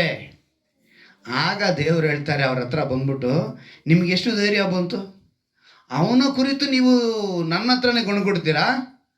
ಅವನು ಎಂಥವನು ಗೊತ್ತಾ ಅಂತ ಹೇಳಿ ಅವ್ರು ಹೇಳ್ತಾರೆ. ನನ್ನ ಮಾತನ್ನು ಕೇಳಿರಿ, 12ನೇ ಅಧ್ಯಾಯ 6ನೇ ವಾಕ್ಯ. ನನ್ನ ಮಾತನ್ನು ಕೇಳಿರಿ, ನಿಮ್ಮಲ್ಲಿ ಪ್ರವಾದಿ ಇದ್ದರೆ ನಾನು ಅವನಿಗೆ ಜ್ಞಾನದ ದೃಷ್ಟಿಯಲ್ಲಿ ಕಾಣಿಸಿಕೊಳ್ಳುವೆನು. ನಿಮ್ಮಲ್ಲಿ ಒಬ್ಬ ಪ್ರವಾದಿ ಇದ್ದರೆ ಎಲ್ಲಿ ಕಾಣಿಸ್ಕೊಳ್ತೀನಿ ಅಂತ ಹೇಳ್ತಿದ್ದಾರೆ ದೇವರು? ಜ್ಞಾನದ ದೃಷ್ಟಿಯಲ್ಲಿ. ಅಂದರೆ ಡೈರೆಕ್ಟ್ ಆಗಲ್ಲ, ಮನುಷ್ಯನಿಗೆ ಕನಸಿನಲ್ಲಿ, ದೃಷ್ಟಿಯಲ್ಲಿ, ದರ್ಶನ ಅಂತ ಹೇಳ್ತೀವಲ್ಲ, ಆ ರೀತಿಯಾಗಿ ಅವನಿಗೆ ನಾನು ಕಾಣಿಸ್ಕೊಳ್ತೀನಿ ಪ್ರವಾದಿಗೆ. ಇಲ್ಲವೇ ಸ್ವಪ್ನದಲ್ಲಿ ಅವನ ಸಂಗಡ ಮಾತಾಡುವೆನು. ಹೆಂಗಂತೆ? ಸ್ವಪ್ನ, ಕನಸಿನಲ್ಲಿ ಮಾತನಾಡ್ತೀನಿ. ಆದರೆ ನನ್ನ ಸೇವಕನಾದ ಮೋಶೆ ಅಂತವನಲ್ಲ, ಅವನು ನನ್ನ ಮನೆಯಲ್ಲೆಲ್ಲ ನಂಬಿಗಸ್ತನು. ಹಲ್ಲೆಲೂಯ. ಅದನ್ನೇ ಹೇಳಿದ್ದು, ಪರಿಶುದ್ಧನು, ದೋಷವಿಲ್ಲದವನು. ದೇವರ ಹತ್ರ ಅಂಥ ಸಂಪರ್ಕನ ಅವ್ರು ಇಟ್ಕೊಂಡ್ರು. ನನ್ನವನು ಅಂತ ಹೇಳೋದಕ್ಕೆ ಕಾರಣ, ಜಗದ ಉತ್ಪತ್ತಿಗೆ ಮುಂಚೆ ನಾನು ಆರಿಸ್ಕೊಂಡಿದ್ದೀನಿ. ಆ ಆರಿಸಿಕೊಂಡಂಥ ಮುಖ್ಯ ಉದ್ದೇಶ ಏನು ಅಂದರೆ, ಪರಿಶುದ್ಧನು ದೋಷವಿಲ್ಲದವರಾಗಿರಬೇಕು. ಅಂತ ಪರಿಶುದ್ಧನು ದೋಷವಿಲ್ಲದವರಾಗಿದ್ದರೆ ದೇವರು ಯಾವ ರೀತಿಯಾಗಿ ಆ ವ್ಯಕ್ತಿ ಜೊತೆ ಇರೋದಕ್ಕೆ ಹೇಗಿರ್ತಾರೆ ಅನ್ನೋದಕ್ಕೆ ಉದಾಹರಣೆಯಾಗಿ ಇವತ್ತು ನನಗೆ ಈ ವ್ಯಕ್ತಿಗಳು ಹೇಳಿದ್ದು. ಅಬ್ರಹಾಮನಿಗೆ ನಾನು ಮರೆ ಮಾಡಿ ಏನೂ ಮಾಡೋಕ್ಕಾಗಲ್ಲ ಅಂದರು. ಹಾಗೆ ನನ್ನ ದಾಸನಿಗೆ ವಿರೋಧವಾಗಿ, ನನ್ನ ಒಂದು ಮನುಷ್ಯನಿಗೆ ವಿರೋಧವಾಗಿ ನೀವು ಗುಣಗುಟ್ಟೋದು ಯಾಕೆ? ಅವನು ನನ್ನ ಮನೆಯಲ್ಲೆಲ್ಲ. ಈಗ ಅವ್ರ ದೇವರ ಮನೆ ಯಾವುದಾಗಿರಬೇಕು? ಯೋಚನೆ ಮಾಡಿ. ದೇವರ ಮನೆ ಅಲ್ವಾ? ಅದರಲ್ಲಿ ನಂಬಿಗಸ್ತರಾಗಿರಬೇಕು. ನಾವೇನಾಗಿರಬೇಕು? ನಂಬಿಗಸ್ತರಾಗಿ ಇರಬೇಕು. ದೇವರು ಯಾವತ್ತೂ ಕೂಡ ಅವನನ್ನು, ಈಗ ನಂಬಿಗಸ್ತನಾಗಿರೋದಕ್ಕೆ ಇನ್ನೊಂದು ವ್ಯಕ್ತಿನ ಕೂಡ ನಾನು ಹೇಳ್ತೀನಿ. ಯೋಬನ ಬರೆದ ಕಾವ್ಯ, ಅದು ಕಾವ್ಯನೇ. ಯೋಬನ ಪುಸ್ತಕ ಅಂತ ಹೇಳಬಾರ್ದು, ಗ್ರಂಥನ, ಪ್ರವಾದಿ ಗ್ರಂಥನ ಹೇಳಂಗಿಲ್ಲ, ಅದು ಕಾವ್ಯ ಅಂತ ಹೇಳಬೇಕು. ಯೋಬನ ಕಾವ್ಯ, ಅದರಲ್ಲಿ ಒಂದು ಅದ್ಭುತವಾದ ಮಾತು ಬರೆಯಲ್ಪಟ್ಟಿದೆ. 1ನೇ ಅಧ್ಯಾಯದಲ್ಲೇ ಅಲ್ಲಿ ಸೈತಾನನಿಗೂ ದೇವರಿಗೂ ಮಾತುಕತೆ ನಡೆಯುತ್ತೆ. ಮಾತುಕತೆ ನಡೆದಾಗ ದೇವರು ಯಥಾರ್ಥವಾಗಿ ಕೇಳ್ತಾರೆ, ಏನಪ್ಪ ರೌಂಡ್ ಹಾಕೊಂಬಂದ? ರೌಂಡ್ ಹಾಕೊಂಬಂದೆ. ರೌಂಡ್ ಹಾಕೊಂಬಂದೆ ಅಲ್ಲ, ನನ್ನವನು ಹೆಂಗಿದ್ದಾನೆ? ಏನಂತ ಹೇಳ್ತಾರೆ ದೇವರು? ನನ್ನವನು ಹೆಂಗಿದ್ದಾನೆ, ಹೇಗಿದ್ದಾನೆ ಅಂತ ಹೇಳುವಾಗ ಆ 7ನೇ ವಾಕ್ಯವನ್ನು ನಾವು ಗಮನಿಸುವಾಗ ನೋಡಿ, ಯೆಹೋವನು ಸೈತಾನನು ಎಲ್ಲಿಂದ ಬಂದಿ ಎಂದು ಕೇಳಲು ಸೈತಾನನು ಯೆಹೋವನಿಗೆ, ಭೂಲೋಕದಲ್ಲಿ ಸಂಚರಿಸುತ್ತಾ ಅಲ್ಲಲ್ಲಿ ತಿರುಗುತ್ತಾ ಇದ್ದು ಬಂದೆನು ಎಂದು ಹೇಳಿದನು. ಆಗ ಯೆಹೋವನು, ನನ್ನ ದಾಸನಾದ ಯೋಬನ ಮೇಲೆ ಗಮನವಿಟ್ಟಿಯಾ ಎಂದು. ಸರ್ವಸಾಮಾನ್ಯವಾಗಿ ಅಲ್ಲಿಗೆ ಶತ್ರು ಯಾವಾಗಲೂ ನಮ್ಮ ಮಧ್ಯೆ, ಅಂದರೆ ದೇವರಿಗೂ ಅವನು ನಾವು ಹಿಂಗೆ ಇರ್ತಾನೆ. ಅವನೇನು ದೂರವಾಗಿ ಮಲ್ಕೊಳ್ಳೋಂಥ ಕ್ಯಾಟಗರಿನೇ ಅಲ್ಲ ಅವನು.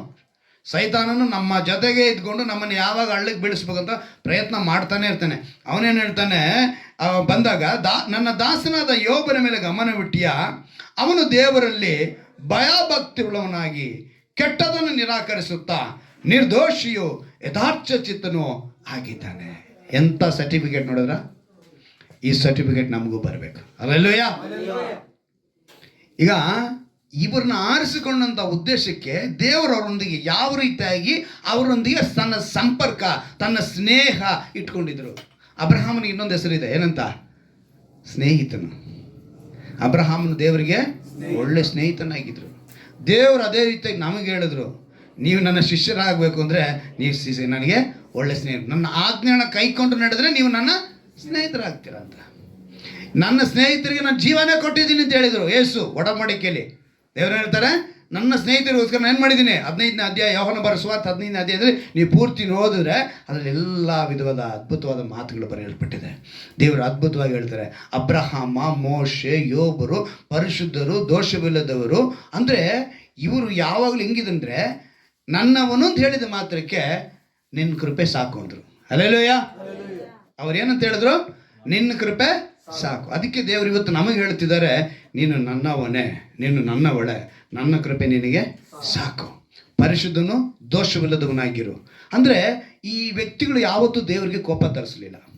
ಈ ವ್ಯಕ್ತಿಗಳು ಏನು ಮಾಡಲಿಲ್ಲ, ದೇವರಿಗೆ ಕೋಪ ತರಿಸಲಿಲ್ಲ. ಕೋಪ ತರಿಸಿದ್ದಕ್ಕೇನೆ ಮೋಶಕ್ಕೆ ಕಾನಾನ್ ನೋಡಕ್ಕೆ ಬಿಟ್ಟಿಲ್ಲ. ಆದರೂ ಕೂಡ ಜೊತೆ ಕರ್ಕೊಂಡೋದ್ರು. ಏನು ಮಾಡಿದ್ರು ಅವರು? ಅಲ್ಲಿ ಶಿಷ್ಯರ ಮಧ್ಯದಲ್ಲಿ ಹೇಳ್ತಾರೆ ಪೇತ್ರನು, ಅಲ್ಲಿ ಅವರು ಗೆತ್ಸೆಮನೆ ತೋಟದಲ್ಲಿ ಪ್ರಾರ್ಥನೆ ಮಾಡಿ ಬರುವಾಗ, ಸ್ವಲ್ಪ ಎಚ್ಚರವಾಗಿದ್ದು ಪ್ರಾರ್ಥನೆ ಮಾಡಿ ಅಂತ ಹೇಳುವಾಗ, ನಾವು ಎಲಿಯನ್ನ ಕಂಡೆವು, ಮೋಶನ ಕಂಡೆವು ಅಂತ ಹೇಳ್ತಾರೆ. ಏನಕ್ಕೆ? ಯೇಸುವಿನ ಜೊತೆಗೆ ಅವರು ಕಂಡ್ರು. ಅಲ್ಲಿಗೆ ಮೋಶೆ ಯಾರ ಜೊತೆ ಇದ್ರು? ದೇವರ ಜೊತೆ ಇದ್ರು. ಅಂಥ ಸ್ಥಾನನ ಪಡೆದುಕೊಂಡ್ರು. ಕೋಪ ಬಂತು ದೇವರಿಗೆ. ಯಾವಾಗ ಅಂತ ಹೇಳಿ ಗೊತ್ತಾ? ಬೆಟ್ಟದ ಮೇಲೆ ಏನು ಮಾಡಬೇಕು ಅಂತ ಹೇಳಿದ್ರು ಅವರು? ನೀರು ಬೇಕು ಅಂತ ಕೇಳಿದಾಗ ಅವ್ರ ಬೆಟ್ಟಕ್ಕೆ ತೋರಿಸು ಅಂತ ಹೇಳಿದ್ರು. ನಮ್ಮವ್ರು ಏನು ಮಾಡ್ಬಿಟ್ಟ, ಈ ಜನ ಗುಣಗೊಟ್ಟೋದು ನೋಡಿ ಸ್ವಲ್ಪ ಕಡ್ಡಿ ತಗೊಂಡು ಹೊಡೆದ ಅಷ್ಟೇ. ಏನು ಮಾಡಿಬಿಟ್ರು ಅವರು? ಬಂಡೆನ ಹೊಡೆದು ಬಿಟ್ರು. ಹೊಡೆದಿದ್ದಕ್ಕೆ ದೇವ್ರು ಹೇಳಿದ್ರು, ನೀನು ಕಾನಾನ್ ನೋಡೋಕ್ಕಾಗಲ್ಲಪ್ಪ. ಏನಾಗೋಯ್ತು ನಿನಗೆ? ಕಾನಾನ್ ಪ್ರವೇಶ ಇಲ್ಲ, ಯೆಹೋಶುವನಿಗೆ ಕೊಡ್ತೀನಿ ಅಂದರು. ಏನಂತ ಹೇಳಿದ್ರು ದೇವರು? ಯೆಹೋಶುವನಿಗೆ. ಅಂದರೆ ಅದು ಬೇರೆ ಸಬ್ಜೆಕ್ಟು, ಅದ್ರ ಮೇಲೆ ಈಗ ನಾನು ನಿಮ್ಗೆ ಹೇಳಕ್ಕೆ ಬರ್ತಾ ಇರೋದು, ನಂಬಿಗಸ್ತನಾಗಿದ್ದ, ದೇವರಿಗೆ ಇಷ್ಟವಾಗಿದ್ದರು ಇವರು. ಯೋಬನಾಗಲಿ, ಅಬ್ರಹಾಮನಾಗಲಿ, ಒಂದು 3 ವ್ಯಕ್ತಿ ನಿಮ್ಗೆ ತಿಳಿಸ್ತೀನಿ. ಅನೇಕರಿದ್ದಾರೆ, ಭಕ್ತರುಗಳು ಅನೇಕರಿದ್ದಾರೆ. ಅದು ನಮಗೆ ಮುಖ್ಯವಾಗಿ ಒಂದು 3ನ ನಿಮ್ಗೆ ತಿಳಿಪಡಿಸ್ತೀನಿ. ಅವ್ರ ಥರ ನಾವು ದೋಷವಿಲ್ಲದವರು, ಪರಿಶುದ್ಧರು ಆಗಿರಬೇಕು. ಇವರು ಕೋಪ ತರಿಸಲಿಲ್ಲ. ಈಗ ಕೋಪ ತರಿಸಬಾರ್ದು ಅಂತ ಹೇಳಿದ್ರೆ ನಾವು ಚೆನ್ನಾಗಿ ಅರ್ಥ ಮಾಡ್ಕೊಳ್ಳಿ, ವಿಗ್ರಹಾರಾಧನೆ ಮಾಡಬಾರ್ದು. ಯಾವ್ದು ಮಾಡಬಾರ್ದು? ವಿಗ್ರಹಾರಾಧನೆಗೆ ಸಮವಾಗಿ ನಮಗೆ ಐಶ್ವರ್ಯದ ದುರಾಸೆ ಇರಬಾರ್ದು. ಅದಕ್ಕೆ ಸಮವಾಗಿರುತ್ತೆ. ಯಾವುದಕ್ಕೆ ಅದು? ಐಶ್ವರ್ಯದ ದುರಾಸೆ. ಐಶ್ವರ್ಯ ನಮಗೆ ಬೇಕು, ಅನೇಕರಿಗೆ ಆಶೀರ್ವಾದವಾಗಿ ನಾವು ಇರಬೇಕು, ನಮಗೆ ಸಂಪತ್ತು ಬೇಕು, ನಮಗೆ ಹಣ ಬೇಕು. ಆದರೆ ಅದ್ರ ಮೇಲೆ ನಮಗೇನು ಬರಬಾರ್ದು? ದುರಾಶೆ. ದುರಾಶೆ ಹೆಂಗೆ ಅಂತ ಹೇಳಿದ್ರೆ, ಮಂಜುನ ತುಳಿದು ನಾನು ಮೇಲಕ್ಕೆ ಹೋಗೋದು, ಇದು ದುರಾಶೆ. ಇನ್ನೊಬ್ಬರು ನಾವು ತುಳಿದು ಮೇಲಕ್ಕೆ ಹೋಗ್ತೀವಿ ಅಂತ ಹೇಳ್ತೀವಲ್ಲ, ಅವ್ರ ಬಾಯಲ್ಲಿರೋದನ್ನ ಕಿತ್ಕೊಂಡು ತಿಂತೀವಿ ಅಂತ ನೋಡಿ, ಇದು ದುರಾಶೆ. ಇಂಥ ದುರಾಶೆಗಳು ಬರಬಾರ್ದು ಅಂದರೆ ಅದಕ್ಕೆ ಸಮವಾಗಿ ವಿಗ್ರಹಾರಾಧನೆ. ಸೊ ನಮಗೆ ವಿಗ್ರಹಾರಾಧನೆಗೆ ದೇವರು ಕೋಪಿಸ್ಕೊಳ್ತಾನೆ. ಧರ್ಮೋಪದೇಶ ಕಾಂಡ 6ನೇ ಅಧ್ಯಾಯ 14ನೇ ವಾಕ್ಯವನ್ನು ಗಮನಿಸುವಾಗ, ಧರ್ಮೋಪದೇಶ ಕಾಂಡ 6ನೇ ಅಧ್ಯಾಯ 14ನೇ ವಾಕ್ಯವನ್ನು ಗಮನಿಸುವಾಗ, ದೇವರುಗಳನ್ನು ನೀವು ಆರಾಧಿಸಬಾರದು, ನಿಮ್ಮ ಮಧ್ಯದಲ್ಲಿರುವ ನಿಮ್ಮ ದೇವರಾದ ಯೆಹೋವನು ತನಗೆ ಸಲ್ಲಬೇಕಾದ ಗೌರವವನ್ನು ಇನ್ನೊಬ್ಬನಿಗೆ ಸಲ್ಲಗೊಳಿಸದೆ ದೇವರು ಆತನು ನಿಮ್ಮ ಮೇಲೆ ಕೋಪಗೊಂಡರೆ. ನೋಡಿದ್ರ? ದೇವರಿಗೆ ಕೋಪ ತರಿಸುವಂಥ ಕೆಲಸ ಯಾವುದು? ವಿಗ್ರಹಾರಾಧನೆ. ಅದನ್ನು ಮಾಡಬಾರ್ದು. ಹಾಗೆ ಯೆಶಾಯನ ಪ್ರವಾದಿಯ ಗ್ರಂಥದಲ್ಲಿ 48ನೇ ಅಧ್ಯಾಯದಲ್ಲಿ ಒಂದು ಮಾತನ್ನು ದೇವರು ಬರೆಸ್ತಾರೆ. ಎರಡನೇದಾಗಿ ಅವರಿಗೆ ಕೋಪ ತರಿಸುವಂಥ ವಿಷಯ ಏನು ಅಂಥೇಳಿ 48ನೇ ಅಧ್ಯಾಯದಲ್ಲಿ 8ನೇ ವಾಕ್ಯವನ್ನು ಗಮನಿಸುವಾಗ, ನೀನು ಕೇಳಿಲ್ಲ, ತಿಳಿದಿಲ್ಲ, ಪುರಾತನ ಕಾಲದಿಂದ ನಿನ್ನ ಕಿವಿಯು ತೆರೆದೇ ಇಲ್ಲ, ನೀನು ದೊಡ್ಡ ವಂಚಕನು, ಅಗರ್ಭದ್ರೋಹಿ ಎನಿಸಿಕೊಂಡವನು ಎಂದು ನಾನು ತಿಳಿದುಕೊಂಡಿದ್ದನಷ್ಟೇ.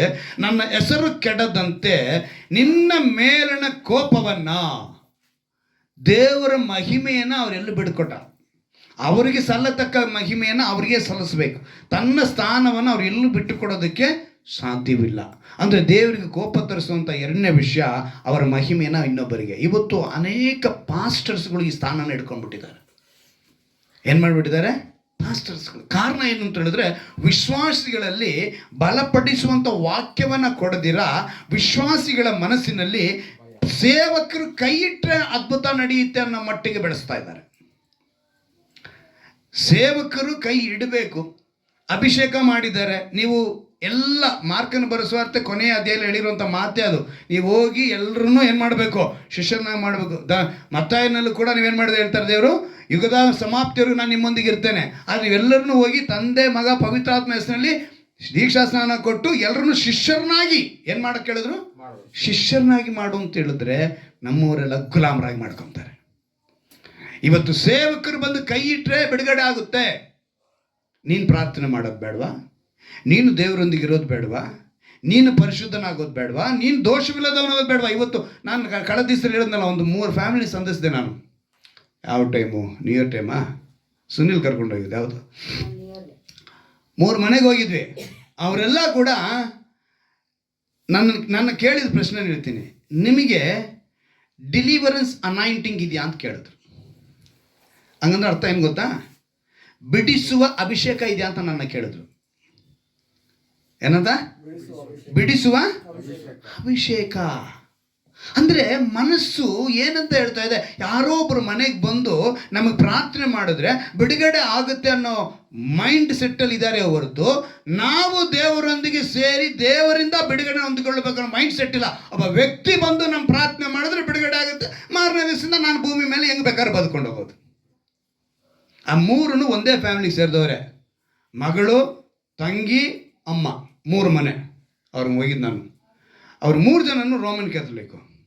ಅವ್ರಿಗೇನು ಬೇಕಾಗಿದೆ? ಇನ್ಸ್ಟೆಂಟ್, ತಕ್ಷಣ, 2 ಮಿನಿಟ್ಸ್ ನೂಡಲ್ಸ್ ಥರ ಇನ್ಸ್ಟೆಂಟಾಗಿ ಬಿಡುಗಡೆ ಆಗಬೇಕು. ಮನೆಗೆ ಬರಬೇಕು, ಸೇವಕ ಪ್ರಾರ್ಥನೆ ಮಾಡಬೇಕು, ಕೈ ಇಟ್ಟು ಪ್ರಾರ್ಥನೆ ಮಾಡಿದ ತಕ್ಷಣ ಪಟಾರಂದ ಬಿಡುಗಡೆ ಆಗಿ ಇವರನ್ನು ಮಾರನೇ ದಿವಸ ತಮ್ಮ ಬದುಕನ್ನು ನಡೆಸ್ಕೊಂಡು ಹೋಗು. ಇಂಥದನ್ನು ಇವತ್ತು ಪ್ರೇರೇಪಿಸುವಂಥ ದಾಸರುಗಳಾಗೋದ್ರು. ದೇವರು ಹೇಳ್ತಾರೆ, ನನಗೆ ಸಲ್ಲತಕ್ಕ ಗೌರವನ ನಾನು ಯಾರಿಗೂ ಬಿಟ್ಟು. ಇದು ಕೋಪ ದೇವರಿಗೆ. ದೇವರು ಕೊಟ್ಟಂಥ ಪ್ರತಿಭೆ, ಟ್ಯಾಲೆಂಟ್, ತಲಾಂತುಗಳನ್ನ ನಮಗೆಲ್ಲರಿಗೂ ಗೊತ್ತು. ಬಲ ನಂಬಿಗಸ್ನಾದ ಒಳ್ಳೆ ಆಳು ನೀನು, ಅನೇಕರಿಗೆ ಅಧಿಕಾರಿಯಾಗಿದ್ರು ಅಂತ ಹೇಳಿದ್ರೆ ದೇವರು. ಕಾರಣ ಏನು?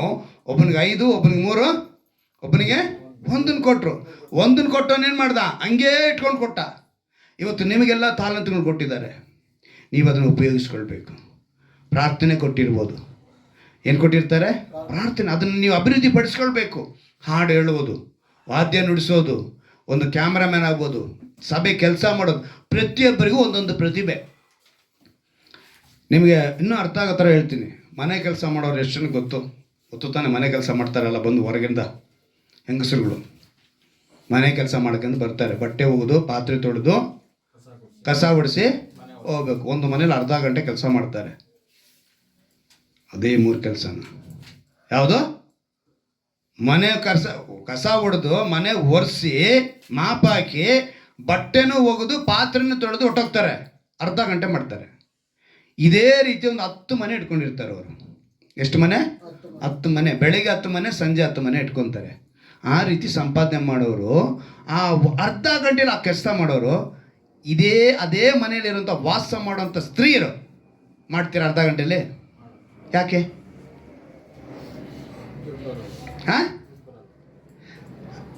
ಎಕ್ಸ್ಪೀರಿಯನ್ಸು, ಅವರ ಸ್ಪೀಡು, ಅವ್ರಿಗೇನಾಗಿದೆ? ಅದು ಅಭ್ಯಾಸ ಮಾಡಿ ಮಾಡಿ ಮಾಡಿ ಏನಾಗೋಯ್ತು, ಈ ನಿಮಿಷದಲ್ಲಿ ಈ ಕೆಲಸ ಮಾಡಬೇಕು ಅಂತೇಳಿ.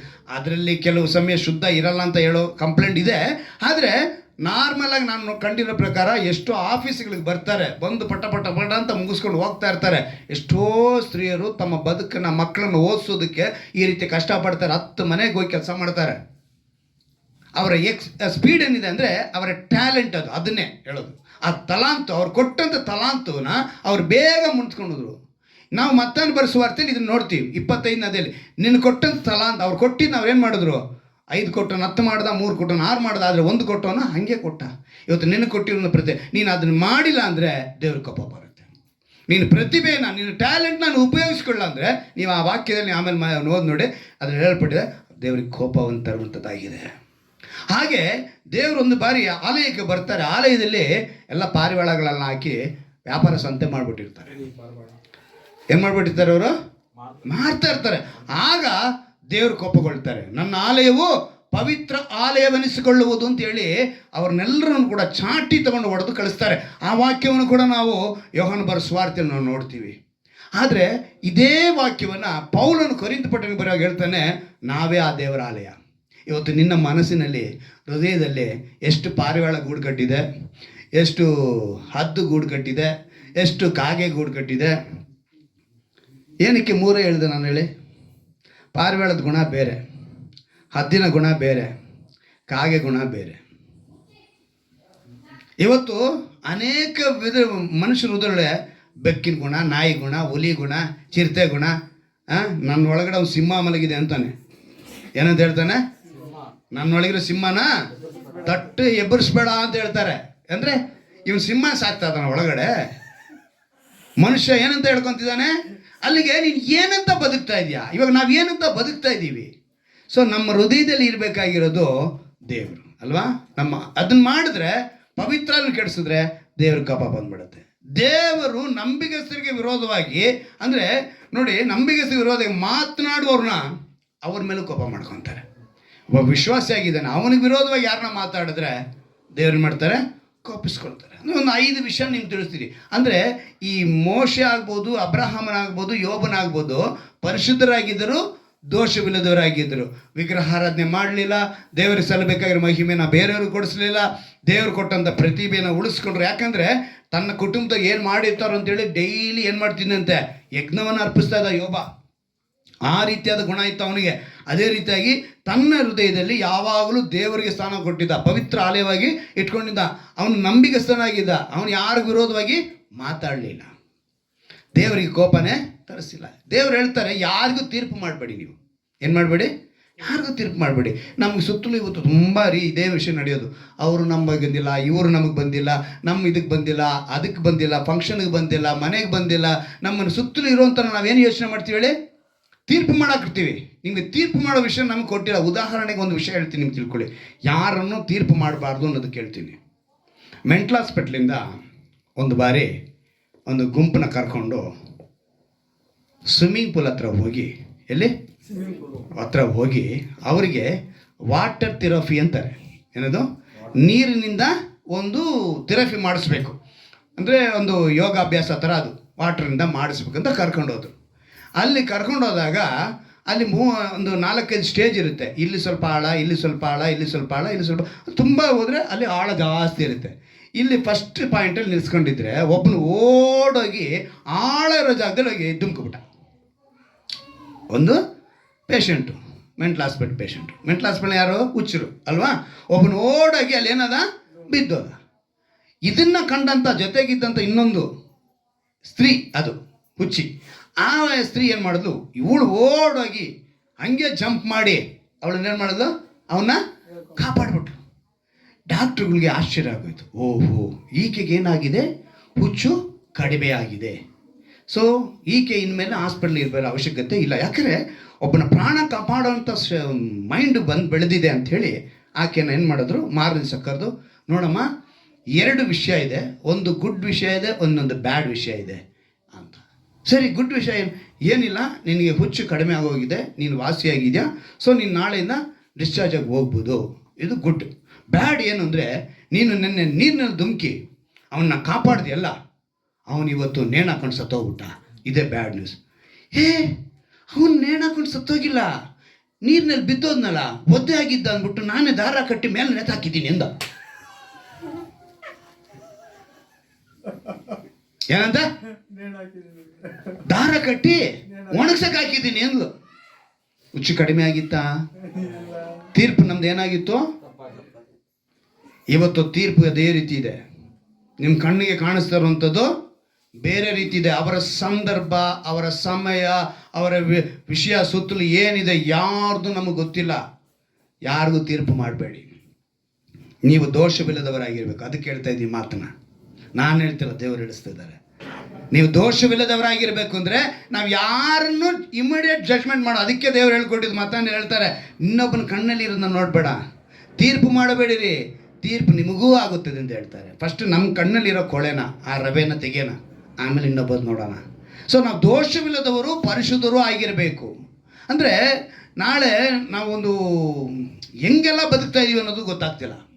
ಅದಕ್ಕೇ ಇವತ್ತು ನಮ್ಮನ್ನು ಸರಿಪಡಿಸ್ತಿದ್ದಾರೆ. ಯಾರಿಗೂ ನಾವು ಪರಿಶುದ್ಧರು, ದೋಷ. ಪೌಲನ್ ಹೇಳ್ತಾನೆ, ಹೆಚ್ಚಿಸಿಕೊಳ್ಳಬಾರ್ದು ಅಂತೇಳಿ ನನಗೊಂದು ಮುಳ್ಳು ಕೊಡಲ್ಪಟ್ಟಿದೆ ಅಂತಾನೆ. ಏನಂದರೆ ಅವನು ದೋಷವನ್ನು ಹೇಳ್ಕೊತಾನೆ, ನನಗೊಂದು ಮುಳ್ಳು ಕೊಡಲ್ಪಟ್ಟಿದೆ. 2 ಕೊರಿಂಥಿಯರಿಗೆ ಆ ಅಧ್ಯಾಯ ತೆಗೆದುಕೊಳ್ಳಿ. ನೋಡುವಾಗ ವಾಕ್ಯ 2 ಕೊರಿಂಥಿಯರಿಗೆ 12ನೇ ಅಧ್ಯಾಯ, 12ನೇ ಅಧ್ಯಾಯದಲ್ಲಿ 7ನೇ ವಾಕ್ಯದಲ್ಲಿ ನಾನು ಓದ್ತೀನಿ, ಗಮನ ಇಟ್ಟು ಕೇಳಿ. ಈ ಕಾರಣದಿಂದಲೂ ನನಗೆ ತಿಳಿಸಲ್ಪಟ್ಟ ರಹಸ್ಯಗಳು ಬಹು ವಿಶೇಷವಾಗಿರುವುದರಿಂದಲೂ ನಾನು ಹೊಗಳಿಕೊಳ್ಳದೆ, ಏನಂತೆ? ನಾನು ಹೊಗಳಿಕೊಳ್ಳದೆ ಸುಮ್ಮನಿರುತ್ತೇನೆ. ನಾನು ನನ್ನನ್ನು ಅತಿಶಯವಾಗಿ ಹೆಚ್ಚಿಸಿಕೊಳ್ಳಬಾರದೆಂದು ಒಂದು ಶೂಲ ನನ್ನ ಶರೀರದಲ್ಲಿ ನಾಟಿದೆಯೋ ಎಂಬಂತೆ ನನ್ನನ್ನು ಗುದ್ದುವುದಕ್ಕೆ ಸೈತಾನನ ದೂತರಲ್ಲಿ ಒಬ್ಬನು ನನ್ನ ಬಳಿಗೆ ಕಳಿಸಲ್ಪಟ್ಟನು. ಯಾರಿಗೆ? ಪೌಲನಿಗೇನೆ ಒಂದು ಶೂಲ. ಶೂಲ ಅನ್ನೋದನ್ನ ಮುಳ್ಳು ಅಂತೇಳಿ ಇನ್ನೊಂದು ಟ್ರಾನ್ಸ್ಲೇಷನ್ ಬರೆಯಲ್ಪಟ್ಟಿದೆ. ಅಂದರೆ ಈ ಒಂದು ಕ್ರೈಸ್ತರಿಗೆ ಅನೇಕರಿಗೆ ಈ ರೀತಿಯಾದ ಮುಳ್ಳಿದೆ. ಸರಿಯಾದ ನಂಬಿಕೆ ಇಲ್ಲ, ಸಮರ್ಪಣೆ ಇಲ್ಲ, ಬದಲಾವಣೆ ಇಲ್ಲ, ವಿಮೋಚನೆ ಗುರುತು ಆ ಪವಿತ್ರಾತ್ಮನು ಕೊಟ್ಟಂಥ ಮುದ್ರೆ ಇಲ್ಲ. ಅಂದರೆ ಹೊಗಳಿಕೊಳ್ಳುವ ಇವನು ಹೇಳ್ತಾನೆ, ನಾನು ಹೊಗಳಿಸಿಕೊಳ್ಳಬಾರದೆಂದು, ಹೊಗಳಿಸಿಕೊಳ್ಳದೆ ಸುಮ್ಮನೆ ಇರುತ್ತೇನೆ ಅಂತ ಪೌಲನು ಹೇಳ್ತಾನೆ. ತನ್ನನ್ನು ಯಾವತ್ತೂ ಏನು ಮಾಡ್ಕೊಂಡಿಲ್ಲ, ಅವನು ತುಂಬ ಮೇಲಕ್ಕೆ ತೊಗೊಂಡೇ ಹೋಗಿಲ್ಲ. ಆ ಹೊಗಳಿಕೆನೇ ಬರಲ್ಲ. ಇವತ್ತು ಸ್ವಲ್ಪ ಹಾಡು ಹೇಳಕ್ಕೆ ಬಂದರೆ, ಸ್ವಲ್ಪ ವಾಕ್ಯ ಕೊಡೋಕ್ಕೆ ಬಂದರೆ, ಸ್ವಲ್ಪ ವಾದ್ಯ ನುಡಿಸೋಕ್ಕೆ ಬಂದರೆ, ಸ್ವಲ್ಪ ನಾವು ದೇವರ ಓಡಾಟದಲ್ಲಿದ್ದರೆ, ಇನ್ನೊಂದು ಕೆಲವು ಗೊತ್ತಾ, ಸೇವಕರ ಜೊತೆ ಕೆಲವರು ನಿಂತ್ಕೊಳ್ತಾರೆ ನೋಡಿ. ಸೇವಕರ ಜೊತೆ ಅವ್ರಿಗಿದ್ದಿದ್ದ ಗ್ರೇಡು ಸೇವಕರು ಕೂಡ ಇರಲ್ಲ. ಈಗ ದೊಡ್ಡ ದೊಡ್ಡ ಸೇವಕರಿಗಿದ್ದಾರಲ್ಲ, ಅವ್ರ ಜೊತೆ ಜೊತೆಗೆ ಇರ್ತಾರಲ್ಲ, ಅವ್ರಿಗಿರೋ ಗ್ರೇಡು ಏನ್ರಿ ಇವರಿಗೆ, ನಾನು ದೊಡ್ಡದಾಗಿರೋ ಸೇವಕರ ಜೊತೆ ಎಲ್ಲ ಇದೆ, ಇವರಿಗೆ ಒಂಥರ ಗ್ರೇಡ್. ಅಂದರೆ MLA MP ಜೊತೆ ಕೆಲವರು ನಿಂತಿರ್ತಾರೆ ನೋಡಿ, ಅವರೆಲ್ಲ ಹಂಗೆ ತೋರಿಸೋದು, ನಮ್ಗೆ ಅವ್ರಿಗೆ ಗೊತ್ತು, ಅವ್ರದ್ದು ಇವ್ರದ್ದು ಗೊತ್ತು. ಆ ರೀತಿಯಾಗಿ ಕೆಲವರ ಸ್ವಭಾವ, ಅಹಂಕಾರ, ಅಹಂ, ಹೊಗಳಿಕೊಳ್ಳುವಂಥ ಗುಣಗಳು ಬಂದ್ಬಿಡ್ತವೆ. ಇಲ್ಲಿ ಪೌಲನು ಹೇಳ್ಕೊಳ್ತಾನೆ, ನಾನು ದೋಷವಿಲ್ಲದವನಾಗಿರಬೇಕು ಅಂದರೆ, ನಾನು ಪರಿಶುದ್ಧನಾಗಿರಬೇಕು ಅಂದರೆ ಇದು ಮುಳ್ಳು ನನಗೆ ಕೊಡಲ್ಪಟ್ಟಿದೆ. ಆದರೆ ಇಲ್ಲಿ ನಾನು ಏನು ಮಾಡಬೇಕು ಅಂತ ಹೇಳಿ ಅವನು ತಿಳ್ಕೊಳ್ತಾನೆ. ಅವನು ಹೇಳ್ತಾನೆ, ನಾನು ಅತಿಶಯವಾಗಿ ಹೆಚ್ಚಿಸಿಕೊಳ್ಳಬಾರ್ದಂತಲೇ ಇದಾಯಿತು. ಈ ಮುಳ್ಳು ನನಗೆ ಬಂದಿದೆ ಅಂತ ಹೇಳಿದ್ರೆ ನಾನು ಜಂಬ ಕೊಡ್ಸ್ಕೋಬಾರ್ದಂತಾನೆ ನನಗೆ ಬಂದಿದೆ. ಆಗಲೇ ದೇವರು ಹೇಳ್ತಾರೆ, ಅವನು ಹೇಳ್ತಾನೆ, ಈ ವಿಷಯದಲ್ಲಿ ಅದು ನನ್ನನ್ನು ಬಿಟ್ಟು ಹೋಗಬೇಕೆಂದು 3 ಸಾರಿ ಕರ್ತನನ್ನು ಬೇಡಿಕೊಂಡನು. ಅದಕ್ಕಾತನು, ನನ್ನ ಕೃಪೆ ನಿನಗೆ ಸಾಕು. ಹಲ್ಲೆಲೂಯಾ. ನೀನು ನನ್ನವನೇ, ನನ್ನ ಕೃಪೆ ಸಾಕು ಅನ್ನೋದಕ್ಕೆ ಇವತ್ತು ನಮ್ಮ ಶರೀರ ಸ್ವಭಾವಗಳನ್ನು ಬಿಟ್ಟು ಹೋಗೋದಕ್ಕೆ ನಾವು ಎಲ್ಲೆಲ್ಲೋ ಪ್ರಯತ್ನ ಮಾಡಬೇಕಾಗಿಲ್ಲ. ನಾವು ಮಾಡಬೇಕಾಗಿರೋದು, ದೋಷವಿಲ್ಲದವರಾಗಿದ್ದರೆ ಆತನ ಕೃಪೆ ನಮಗೆ ಸಾಕಾಗಿದೆ. ನಾವೆಲ್ಲ ರಕ್ಷಿಸಿ ಪರಿಶುದ್ಧರಾಗಲು ಕಾರಣನೇ ಒಂದು ವಿಶೇಷವಾಗಿದೆ. ದೇವರ ಮಾತುಗಳನ್ನು ಸರಿಯಾಗಿ ಅರ್ಥ ಮಾಡಿಕೊಂಡ್ರೆ ಖಂಡಿತವಾಗಲು ದೇವರು ಒಂದು ವಿಶೇಷವಾದ ಅರ್ಥವನ್ನು ನಮಗೆ ಕೊಡ್ತಾರೆ. ಏನಂತ ಹೇಳ್ತಾರೆ ಅಂತ ನೋಡಿ, ಆತನು ನಮ್ಮಲ್ಲಿ ಸುಕೃತ್ಯಗಳನ್ನು ನೋಡಿದ್ದಲ್ಲ, ತನ್ನ ಸಂಕಲ್ಪವನ್ನು ಅನುಸರಿಸಿ ಕೃಪೆಯಿಂದಲೇ ನಮ್ಮನ್ನು ರಕ್ಷಿಸಿ ಪರಿಶುದ್ಧರಾಗುವುದಕ್ಕೆ ಕರೆದನು. ನಾವೆಲ್ಲ ಹೆಂಗೆ, ಯಾವ್ದು ಕರೆದಿದ್ದೆ ಅಂದರೆ ಪರಿಶುದ್ಧರಾಗಿ ಇರುವುದಕ್ಕೆ. ಯೆಶಾಯನಲ್ಲಿ ಹೇಳ್ತಾನಲ್ಲ, ಗರ್ಭದಿಂದ ನಾನು ನಿಮ್ಮನ್ನು ಹೊತ್ತು ಸಹಿಸಿ ನಿರ್ವಹಿಸುವನು. ಎಂಥ ಕೃಪೆ ಅಲ್ವಾ? ಆ ಕೃಪೆನ ಹೊಂದಿಕೊಂಡ್ರೆ ಸಾಕು. ಕೊನೆಯದಾಗಿ 139ನೇ ಕೀರ್ತನೆ 16ನೇ ವಾಕ್ಯ, ದೇವರ ಕೃಪೆ ಹೆಂಗಿದೆ ಅಂತ ಹೇಳಿ ಅದರಲ್ಲಿ ಬರೆಯಲ್ಪಟ್ಟಿದೆ ನೋಡಿ. ಕೃಪೆಯನ್ನು ನೆನೆಸಿದ ದಾವಿದನಂತೆ ನಾವು ಸಹ ಹೇಳಬೇಕು. ಕೀರ್ತನೆಗಳು 139 16ನೇ ವಾಕ್ಯ, ಒಂದು ಅದ್ಭುತವಾದ ಮಾತು. ನಾನು ಇನ್ನು ಕೇವಲ ಪಿಂಡವಾಗಿರುವಾಗ ನಿನ್ನ ಕಣ್ಣುಗಳು ನನ್ನನ್ನು ನೋಡಿದೆವು. ಎಂಥ ಮಾತನ್ನ ದಾವಿದನು ಹೇಳ್ತಾನೆ ನೋಡಿ. ನಾನಿನ್ನು ಕೇವಲ ಪಿಂಡವಾಗಿರುವಾಗಲೇ ನಿನ್ನ ಕಣ್ಣುಗಳು ನನ್ನನ್ನು ನೋಡಿದೆಯಪ್ಪ. ನನ್ನ ಆಯುಷ್ಕಾಲದ ಪ್ರಥಮ ದಿನ ಪ್ರಾರಂಭವಾಗುವ ಮೊದಲೇ ಅದರ ಎಲ್ಲ ದಿನಗಳು ನಿನ್ನ ಪುಸ್ತಕದಲ್ಲಿ ಬರೆಯಲ್ಪಟ್ಟವು. ಇಂಥ ಮಾತು ನಾವು ಹೇಳಬೇಕು. ದೋಷವಿಲ್ಲದವರಾಗಿರಬೇಕು, ಪರಿಶುದ್ಧರಾಗಿರಬೇಕು. ದಾವಿದನು ಅದನ್ನು ಹೇಳಿದ್ದು. ಎಂಥ ಸಮಯ ಕರ್ತನೆ, ಕೇವಲ ಪಿಂಡ, ನಾನು ಮಾಂಸದ ಮುದ್ದೆ.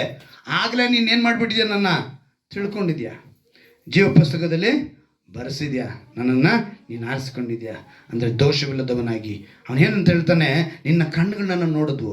ಆಯುಷ್ಕಾಲದ ಪ್ರಥಮ ದಿನವು ಪ್ರಾರಂಭವಾಗುವ ಮೊದಲೇ ಅದರ ಎಲ್ಲ ದಿನಗಳು ನಿನ್ನ ಪುಸ್ತಕದಲ್ಲಿ ಬರೆಯಬೇಡು. ನೀನು ನನ್ನವನೇ ಅಂತ ದೇವರು ಹೇಳಿದ್ನ ನೆನೆಸ್ಕೊತಾನೆ. ನನ್ನವಳೇ ನಿನ್ನ ನೆನೆಸ್ಕೊತಾನೆ. ನನ್ನ ಕೃಪೆ ನಿನಗೆ ಸಾಕು ಅಂತ ಹೇಳಿದ್ನ ನೆನೆಸ್ಕೊಡ್ತಾನೆ. ಇವತ್ತು ನಾವು ಕೂಡ ಮೊಣಕಾಲು ಹಾಕಿ ಈ ವಾಕ್ಯಗಳಿಗೆ ಒಪ್ಪಿಸಿಕೊಟ್ಟವರಾಗಿ, ಈ ವಾಗ್ದಾನಕ್ಕೆ ಒಪ್ಪಿಸಿಕೊಟ್ಟವರಾಗಿ ನೀವು ಕೇಳಬೇಕು, ಸ್ವತಂತ್ರಿಸಿಕೊಳ್ಬೇಕು. ನಾವು ಇದನ್ನು, ಈ ವಾಗ್ದಾನಗಳನ್ನ ನಾವೇನು ಮಾಡಬೇಕು, ಸ್ವತಂತ್ರಿಸಿಕೊಳ್ಬೇಕು. ನೀವು ಕೇಳಬೇಕಾಗಿರೋದಲ್ಲ ಅಷ್ಟೇ, ನಾವು ದೋಷವಿಲ್ಲದವರು, ಪರಿಶುದ್ಧರಾಗಿರಬೇಕು. ಆ ದೇವರಿಗೆ ನಾವು ಕೋಪ ತರಿಸುವವರಾಗಿರಬಾರ್ದು. ನಮ್ಮಲ್ಲಿ ವಿಗ್ರಹ ಆರಾಧನೆ ಇರಬಾರ್ದು. ದೇವರಿಗೆ ಕೊಡಬೇಕಾಗಿರುವಂಥ ಮಹಿಮೆನ ನಾವು ಬೇರೆ ಯಾರಿಗೂ ಸಲ್ಲಿಸಬಾರದು. ದೇವರು ಕೊಟ್ಟಂಥ ಪ್ರತಿಭೆಯನ್ನು, ಟ್ಯಾಲೆಂಟ್ನ ನಾವು ವ್ಯರ್ಥ ಮಾಡಬಾರ್ದು. ಆಲಯವಾಗಿ ದೇವರು ನಮ್ಮನ್ನು ನೆನೆಸಿಕೊಂಡಿದ್ದಾರೆ. ನಾವೇ ಪವಿತ್ರ ಆಲಯವಾಗಿರಬೇಕು. ಅಂದು ಲೋಕ ಪ್ರಕಾರವಾಗಿದ್ದಂಥ ಆಲಯವನ್ನು ಕೆಡಿಸಿದಂಥ ಪ್ರತಿಯೊಬ್ಬ ಮನುಷ್ಯರನ್ನ ದೇವರು ಯಾವ ರೀತಿ ಕೋಪಿಸ್ಕೊಂಡ್ರೋ ಹಾಗೆ ಇವತ್ತು ನಾವು ಅವರ ಆಲಯವಾಗಿದ್ದೀವಿ. ಆ ಆಲಯವನ್ನು ಯಾರು ಕೆಡಿಸಿದ್ರು ಕೂಡ ದೇವರಿಗೆ ಕೋಪ ಬರುತ್ತೆ. ನಾವು ನಂಬಿಕೆಸ್ಥರಾಗಿ ಇರಬೇಕು. ನಂಬಿಕೆಸ್ಥರಿಗೆ ವಿರೋಧವಾಗಿ ನಾವು ಮಾತನಾಡಲೂಬಾರದು. ಯಾರಿಗೂ ತೀರ್ಪು ಮಾಡದವರಾಗಿ ನಾವು ಪರಿಶುದ್ಧರಾಗಿರಬೇಕು, ದೋಷವಿಲ್ಲದವರಾಗಿರಬೇಕು. ಪೌಲನು ಹೇಳಿಕೊಳ್ತಂತೆ, ನನ್ನಲ್ಲಿ ಆ ಅಹಂ, ನನ್ನಲ್ಲಿ ಆ ಜಂಬ, ನನ್ನಲ್ಲಿ ಆ ಹೊಗಳಿಕೊಳ್ಳುವ ಗುಣ ಬರಬಾರ್ದು. ಇದಕ್ಕೋಸ್ಕರ ನನಗೊಂದು ಶೂಲ ಕೊಡಲ್ಪಟ್ಟಿದೆ. ನಾವು ರಕ್ಷಿಸಿ ಪರಿಶುದ್ಧರಾಗೋದಕ್ಕೂ ಕರೆಯಲ್ಪಟ್ಟಂತವರಾಗಿದ್ದೀವಿ. ನಾವು ಪರಿಶುದ್ಧಕ್ಕಾಗಿಯೇ ಬದುಕಬೇಕು ಎಂಬುದನ್ನು ಪ್ರವಾದಿ ಯೆಶಾಯನಿಂದ ಹೇಳ್ತಾರೆ. ಗರ್ಭದಿಂದ ನಾನು ನಿನ್ನ ಹೊರುತ್ತಿದ್ದೇನೆ. ಏನಂತ ಹೇಳ್ತಾರೆ? ಗರ್ಭದಿಂದ ನಾನು ನಿನ್ನನ್ನು ಹೊರುತ್ತೇನೆ. ನನ್ನ ಮಾತಿಗೆ ಕಿವಿಗೊಡಿರಿ. ನಿಮ್ಮನ್ನು ಗರ್ಭದಿಂದ ಹೊರುತ್ತಿದ್ದೇನೆ, ಹುಟ್ಟಿದಂದಿನಿಂದ ವಹಿಸುತ್ತಿದ್ದೇನೆ. ನಿಮ್ಮ ಮುಪ್ಪಿನ ತನಕ ನಾನೇ ಆಧಾರ. ನೆರೆ ಬಂದಾಗಲೇ ನಿಮ್ಮನ್ನು ಹೊತ್ತು ಸಹಿಸುವೆನು. ನಾನೇ ಉಂಟು ಮಾಡಿದೆನು, ನಾನೇ ಹೊರುವೆನು. ಹೌದು, ನಿಮ್ಮನ್ನು ಹೊತ್ತು ಸಹಿಸಿ ನಿರ್ವಹಿಸುವೆನು. ಎಂಥ ಒಳ್ಳೆಯ ದೇವರು. ನನ್ನವನೊಂದು ಹೇಳುವುದಕ್ಕೆ ಕಾರಣ ಇದೆ. ನಾವು ಪರಿಶುದ್ಧರಾಗಿರಬೇಕು, ದೋಷವಿಲ್ಲದವರಾಗಿರಬೇಕು. ಭಕ್ತನಾದ ದಾವೀದನಿಗಿದ್ದಂತ ಒಬ್ಬ ಅರಸನು ಅವನು ಹೇಳ್ತಾನೆ, ನನ್ನ ಕೇವಲ ಪಿಂಡವಾಗಿದ್ದೀನಿ, ಆಗ್ಲೇ ನಿನ್ನ ಕಣ್ಣುಗಳು ನನ್ನ ನೋಡಿದ್ಯಪ್ಪ. ಇವತ್ತು ನೀನು ಕೇಳು, ಒಪ್ಪಿಸಿಕೊಡು. ಹೌದು ರಾಜ, ನನ್ನನ್ನು ಒಪ್ಪಿಸಿಕೊಡುತ್ತೇನೆ, ಭಯ ಪಡಬೇಡ. ನಾನು ನಿನ್ನನ್ನು ವಿಮೋಚಿಸಿದನಲ್ಲ, ನಿನ್ನ ಹೆಸರಿಡಿದು ಕರೆದನಲ್ಲ, ನೀನು ನನ್ನವನೇ, ನನ್ನ ಕೃಪೆ ನಿನಗೆ ಸಾಕು ಎಂದು ವಾಗ್ದಾನ ಮಾಡಿದಂತ ಆ ವಾಗ್ದಾನವನ್ನ ಸ್ವತಂತ್ರಿಸಿಕೊಳ್ಳುವಂತೆ ಕೃಪೆ ಮಾಡು ಎಂದು ಹೇಳಿ ಯಾರ್ಯಾರು ಒಪ್ಪಿಸಿಕೊಡುತ್ತಿದ್ದಾರೋ ಅವರೆಲ್ಲರಿಗೂ ವಾಕ್ಯದ ಆಶೀರ್ವಾದ, ವಾಗ್ದಾನದ ಆಶೀರ್ವಾದ ಯೇಸುವಿನ ನಾಮದಲ್ಲಿ ಉಂಟಾಗಲಿ ನಾನು ಪ್ರಾರ್ಥಿಸ್ತೇನೆ. ಬಂದಿರುವಂತ ಪ್ರತಿಯೊಬ್ಬರನ್ನ ಕರ್ತನೆ ವಾಕ್ಯದಿಂದ ಬಲಪಡಿಸು, ವಾಕ್ಯದಲ್ಲಿ ನೆಲೆಗೊಳ್ಳುವಂತೆ ಕೃಪೆ ಮಾಡಿಕೊಡು. ಈ ವಾಕ್ಯವು ಅನೇಕರಿಗೆ ಕೇಳಿಸತಕ್ಕದಾಗಿ ಇದೊಂದು ಸುವಾರ್ತೆಯ ಒಂದು ಕರ್ತನೆ ಶಕ್ತಿಯಾಗಿ ಬದಲಾಗುವುದಕ್ಕೆ ಕೃಪೆ ಮಾಡು. ವಾಕ್ಯ ಕೇಳಿದವರು ಈ ವಾಕ್ಯಕ್ಕೆ ಒಳಪಟ್ಟವರಾಗಿ ಅನೇಕರನ್ನ ವಾಕ್ಯಗಳಿಗೆ ಕರೆತರುವುದಕ್ಕೆ ಇವರಿಗೆ ನೀನು ಆ ಉತ್ಸಾಹವನ್ನ, ಪ್ರೋತ್ಸಾಹವನ್ನ ನೀನು ತುಂಬಿಸಬೇಕನ್ನ ಪ್ರಾರ್ಥಿಸ್ತೇನೆ ರಾಜ. ಕರ್ತನೆ, ಈ ವಾಕ್ಯವನ್ನ ಕರ್ತನೆ ಆನ್ಲೈನಲ್ಲಿ ನೋಡುವುದಾಗಿರ್ಬೋದು, ಯೂಟ್ಯೂಬ್ನಲ್ಲಿ ನೋಡುವರಾಗಿರ್ಬೋದು, ಅನೇಕರು ಇದರಿಂದ ಕೇಳಿ ಬಲ ಹೊಂದುವಂತೆ ಕೃಪೆ ಮಾಡಿಕೊಡು. ನನ್ನ ಹೆಸರು ಬರುವುದಕ್ಕಾಗಿ ಅಲ್ಲಪ್ಪ, ನಿಮ್ಮ ನಾಮ ಮಹಿಪಡುವುದಕ್ಕಾಗಿ ಬೇಡುತ್ತೇನೆ. ವಾಕ್ಯವನ್ನ ಕೇಳಬೇಕೆಂದು ಬಯಸುವಂತ ಪ್ರತಿಯೊಬ್ಬರಿಗೂ ಈ ವಾಕ್ಯವು ಅವರ ಕಿವಿ ಎಟುಕುವಂತೆ, ಈ ಸುವಾರ್ತೆ ಅವರಿಗೆ ಎಟುಕುವಂತೆ ನೀ ಕೃಪೆ ಮಾಡಿಕೊಡು ರಾಜ. ಯೇಸುವಿನ ಆ ಒಂದು ದಿವ್ಯ ಕೃಪೆಯನ್ನು ಹೊಂದಿಕೊಳ್ಳುವುದಕ್ಕೆ ನನ್ನ ಕೃಪೆ ನಿನಗೆ ಸಾಕು ಎಂದು ಹೇಳಿದ ಮಾತು ಅವರಿಗೆ ಸಿಗುವಂತೆ ಕೃಪೆ ಮಾಡು. ನೀನು ಅವರ ಹೆಸರಿಡಿದು ಕರೆದಂತವರಾಗಿ ನೀನು ಆರಿಸಿಕೊಳ್ಳುವುದಕ್ಕಾಗಿ ಸ್ತೋತ್ರ ರಾಜ. ಒಂದು ಸ್ವಸ್ಥತೆ, ಬಿಡುಗಡೆ ಯೇಸುವಿನ ನಾಮದಲ್ಲಿ ಉಂಟಾಗಲಿ. ನಾ ಬೇಡಿಕೊಂಡಂತ ಎಲ್ಲ ಕಾರ್ಯಗಳನ್ನು ನೀನು ನೆರವೇರಿಸಿಕೊಡು. ಒಂದು ವೇಳೆ ನಾವು ಬೇಡುವುದರಲ್ಲಿ ಏನಾದ್ರು ತಪ್ಪಾಗಿದ್ದರೆ ದಯವಿಟ್ಟು ನಮ್ಮನ್ನು ಕ್ಷಮಿಸು. ನಮ್ಮ ನೆನಪಿನಲ್ಲಿ ತಪ್ಪಿದ್ದರೆ, ಊಹೆಗಳಲ್ಲಿ ತಪ್ಪಿದ್ದರೆ ದಯವಿಟ್ಟು ನಮ್ಮನ್ನು ಕ್ಷಮಿಸು. ಆದರೆ ನೀನೇನಾದರೂ ಮಾಡಿ ಕರ್ತನೆ ಕಥೆಯೆಲ್ಲ ಬದಲಾಗಿಸಿ ಎಸೆಯ, ನಿಮ್ಮ ಆಲೋಚನೆಗಳೆಲ್ಲ ಉತ್ಕೃಷ್ಟವಾಗಿದೆ ಕರ್ತನೆ. ನಮ್ಮ ಊಹೆಗೂ ಮೀರಿದ ಕಾರ್ಯಗಳು ಉನ್ನತವಾಗಿವೆ ರಾಜ. ಅದನ್ನು ಪಡೆದುಕೊಳ್ಳುವುದಕ್ಕೆ ಕೃಪೆ ಮಾಡಿಕೊಡು. ನಮ್ಮ ರಕ್ಷಕನು ವಿಮೋಚಕನಾಗಿರುವ ಯೇಸು ಕ್ರಿಸ್ತನ ನಾಮದಲ್ಲಿ ಪ್ರಾರ್ಥಿಸಿ ಬೇಡಿ ಒಂದು ಜೀವನ ತಂದೆಯೇ, ಆಮೆನ್. ಹಲ್ಲೆಲೂಯಾ.